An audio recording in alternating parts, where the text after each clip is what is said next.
This video brought to you by The Container Store. Yo, welcome to Hard Pass. I am your host, Jacques Slade. It's the show that's getting ready for Thanksgiving by watching this man feed raccoons with hot dogs.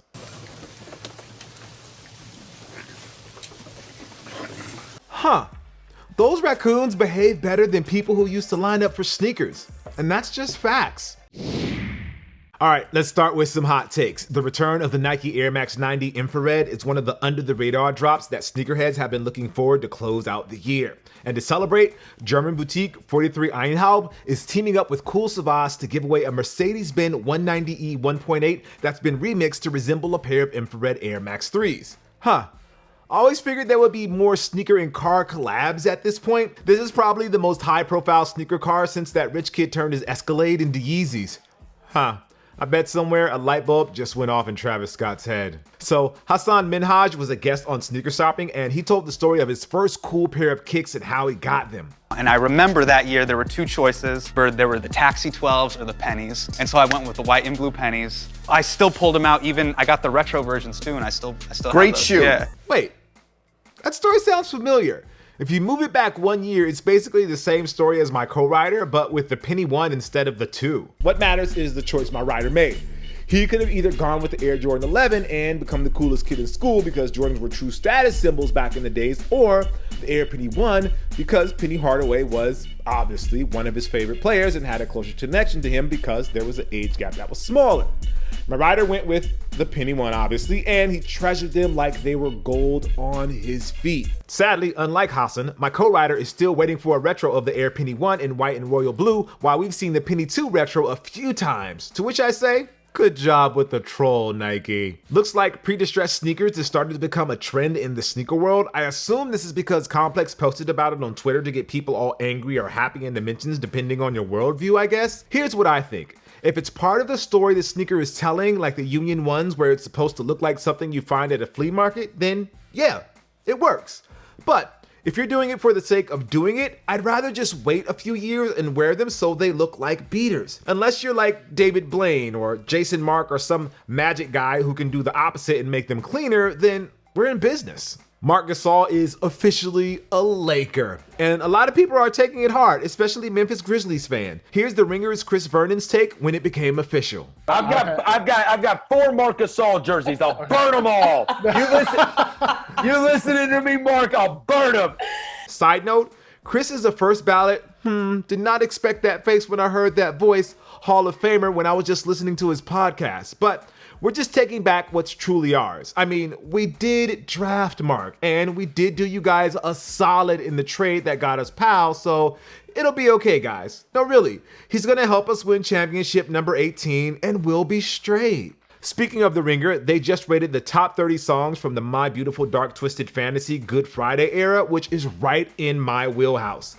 That time frame to me was peak Kanye, and the Kanye that most people talk about when they say they want the old Kanye back. Anyways, imagine my surprise when Good Fridays, a song featuring Big Sean, Charlie Wilson, Kid Cudi, and Common made the top 10.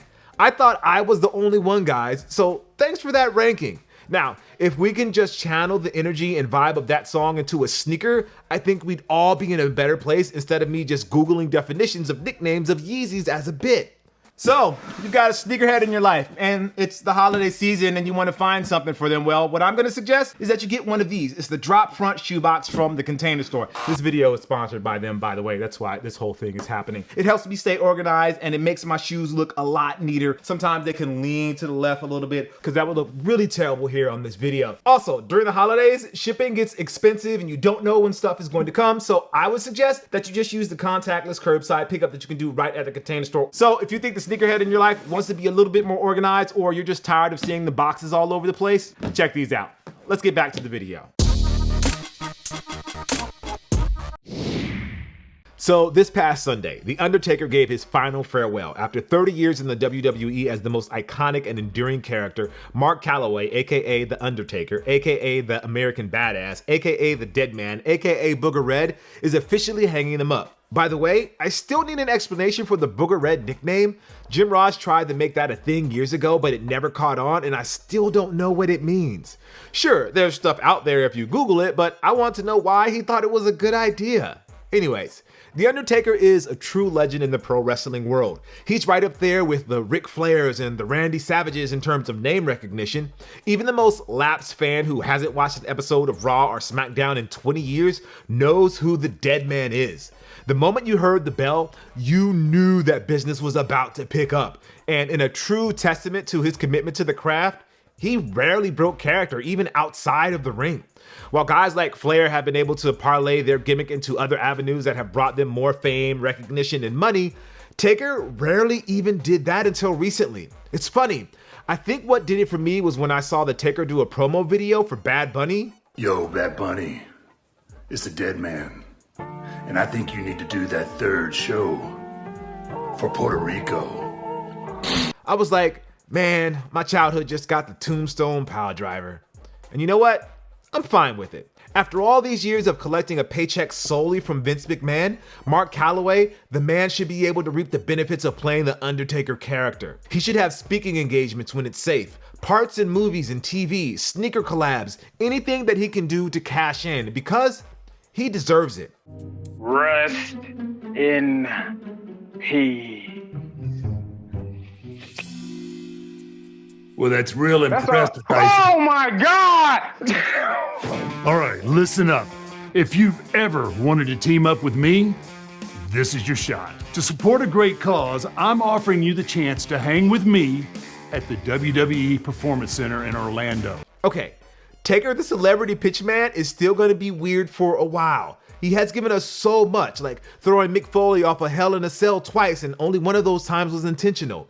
We got to see him evolve from being the weirdest and baddest mortician you've ever met to a motorcycle riding, bandana wearing badass who did the impossible and made Limp Bizkit tolerable in 2003 to a hybrid of the two personas complete with MMA gloves and submissions. He was the most loyal of company men at a time when it would have made sense to jump ship and make more money elsewhere. He made his yearly WrestleMania matches even bigger than the championships that were being defended.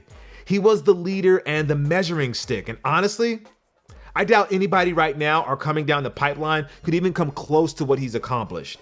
People can debate who's on WWE's Mount Rushmore all day long, but for my money, there's only one undeniable.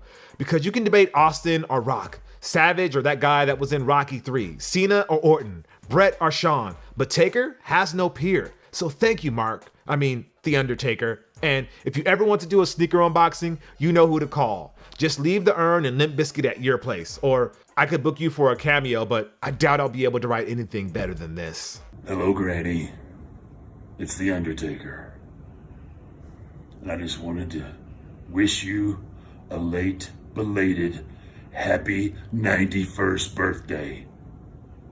Good Lord, 91. That's awesome. And now for a prepared statement from my co-writer about Xbox Series X and the PlayStation 5. Oh, you know what time it is, Daddy. Let's go. This is what you've been waiting for, right? Oh, it's time. Oh, it's time to have a conversation. So, Hey Microsoft, hey Sony, I want my money back for the last generation. So let me get this straight. Y'all could have put blazing fast SSDs on the PS4 or the Xbox One and saved me so much time from staring at loading screens. Do you know how much of my life, I wasted just looking at tiny spinning circles? I'm an important person. Last generation, I could go to the kitchen to heat up a Hot Pocket and grab a Rockstar from the fridge, and Shaq and Kenny still doing their talking while 2K is loading. Why? Now I can play The Witcher 3, Control, and Red Dead 2 on the Series X and the PS5 since they load so much faster. I'm appalled. I'm so appalled. Don't make me convert to a PC gamer, because if you thought I was nice and classy, which I am, wait until you see me on a 3090. Just wait. I'm sorry. I don't know what to do about him. Anyway, it's the Heat Check Cyber Monday edition. Last episode, we already covered the kicks dropping this Thanksgiving week, so here's the follow-up for the Cyber Monday drops. We have the Air Jordan 1 High, black and gold for $170, not to be mistaken for the top 3 from 2017 or the gold toe from 2018 or even the metallic gold pair from 2013. This black and gold Air Jordan 1 with patent leather will probably be the most popular kicks dropping on Cyber Monday, but it's not our pick of the week. We have the Adidas Yeezy 500 in utility black. These are 200. Utility is defined by the Cambridge English Dictionary as a service that is used by the public, such as an electricity or gas supply or train service. It can mean the usefulness of something, especially in a particular way. The Nike Dunk Disrupt Platinum Violet, these are $110. I don't want to speak out of turn, so I would love to ask the ladies in the comments how they actually feel about this women's take on the dunk. Do they actually want the dunk but with a twist, or do they just want the dunks we all want but in proper women's sizing? Let me know. And then my pick of the week is the Air Jordan 1 Mid Metallic Gold for $125. You know what? Let's do a full heat check on these. And now for a heat check on the Air Jordan 1 Mid Metallic Gold and the Air Jordan 1 Mid in general, as a thing, as a concept, as a sneaker in the world of Jordan 1 highs and Jordan 1 lows. Yes, I know that was a little extra, just bear with me, it's going somewhere. Okay, I know this sounds very Mean Girls of me, but I wish Nike would stop trying to make mids with the same formula. When it comes to the Air Jordan 1, people either want them high or low. The mid always ends up on the short end of every hype release. Like whenever they try to give it a vibe of an OG colorway, it always ends up just short. Like take the Air Jordan 1 Bread or Band colorway, however you want to call it. Of course, there is the iconic high cut version that everybody knows and loves, and there is the low cut version that we retroactively like now because lows are the wave at the moment. But whenever they try to put the bread on the mids, they always mess around with the formula. And that's how you get mid bread ones with nubuck or with red eyelets that get called reverse breads. It's just all over the place. And I get why they do it to a certain degree. You can't mess with the golden goose of the Jordan 1 highs by offering them at the mids at a cheaper price point. The hype for highs would be gone in a second if you could get them in the mid that's a 1-to-1 in color blocking and mass produced and cost $50 less. OGs would still want the real thing, but the casuals would flock to the lesser price alternative. But when they do stuff like the metallic gold ones that come in the full family size run, or last year's Blue the Great collab, or last month's homecoming pair, I can rock with that. Let the mid be the super experimental Jordan 1 that does weird stuff, and stop copying the highs and the lows or making adjacent pairs that just makes people feel bad that they can't buy the real deal. The Fearless 1 mids from last year were a great start, and I can't wait to see what they have coming soon. So yes, Hard Pass is actually praising mids and giving it 5 Mars Blackman glasses out of 6 Bugs Bunny maps to Pismo Beach. Just remember, take the left in Albuquerque. All right, and now it's time for Hard Pass. We're doing a little something different with this week's Hard Pass, and we're bringing back the not Hard Pass, where we take a look at something in the culture that we could use a little more of. There's a lot of things in sneaker culture that we can continue to be grateful for, and I don't just mean that in the DJ Khaled kind of way. I mean, in spite of our inability to get out of the house in the same ways that we used to, we still found ways to flex with our new kicks, show off our creativity with memes and challenges, and cry together on #Saturday. We're all buying less sneakers, but we cherish each pair, or at least that's what I like to assume because I'm a positive person in general. Don't let the cynicism of my co-writer fool you sometimes, because he's a softie deep down too. Oh wait, we have a surprise statement from my co-writer. I now have 3 PS5s, 3 living room, game room, garage. I can play Miles Morales anywhere in my house. Oh, idiots. Never mind. Maybe he is a terrible person. Anyways, I'm thankful for the sneaker culture. Yes, despite the L's on the sneakers app, the petty fights between brand stands, there's no other subculture I would rather be involved in. Okay, that's a lie. I'd like to be a part of the sneaking rich person subculture where I can watch a show like Billions or Succession and say, yeah, I can relate. But other than that, yay sneakers. And despite a global pandemic, we have kept on going. And for that, here's a list of things I'm sneaker thankful for. Well, first of all, I'm thankful to everybody who continues to rock with this channel. Whether you're a longtime subscriber or just jumping on board for the first time, I appreciate you greatly. I'm thankful to Nike and the estate of Kobe Bryant for continuing to release Protros that honor the long legacy that he left behind. I'll hit on a pair someday on sneakers, just, gotta have that Mamba mentality, I guess. I'm thankful to Adidas for backing WWE Battlegrounds guest character Damian Lillard to such a degree that he now has 7 signature shoes. Playing in Portland means he'll never be the mainstream star that he deserves to be, but I don't think he minds at all.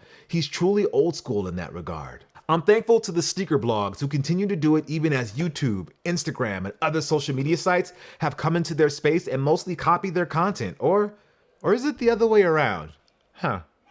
I'm thankful to Reebok for honestly still ticking, especially after news broke a few months ago that Adidas was preparing to sell the iconic brand.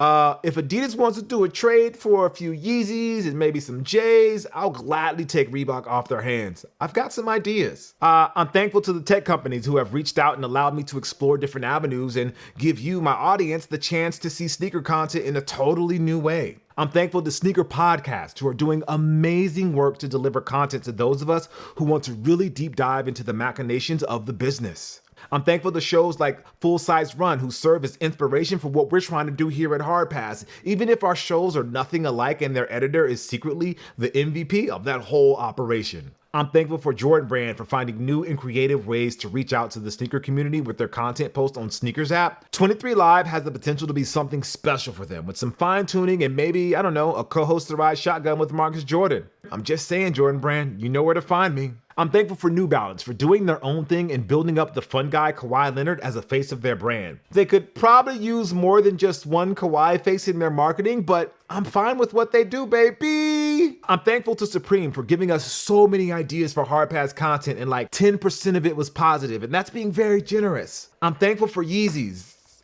I guess. Actually, I'm more thankful for Kanye. He has given us so much inspiration for show content. It's actually quite amazing how much a part he played during the early days of Hard Pass. Fun fact, the extended Heat Check segment was birthed because we eventually got tired of dedicating long rants to Ye and let him own that space whenever it was necessary to talk about him or his Yeezys. And finally, I'm thankful to my inner circle. They know who they are. The ones who I trust to help write this show. The ones who get on me when my energy for hosting isn't at 9,000. And the ones who believe making a music video for an unboxing is a great idea. I appreciate you all. Seriously, you all deserve a big, not hard pass. All right, that's gonna do it for the show. Thank you guys for watching Hard Pass. I'm Jacques Slade. Happy Thanksgiving. Stay safe and be happy. I'll see you next week, but not before I check out what happens when you Google Sneaker Turkey. If it doesn't say Nike, it's not a turkey. Okay, now I really need to buy Reebok because I got $1 billion idea. I'll see you guys next week. Peace.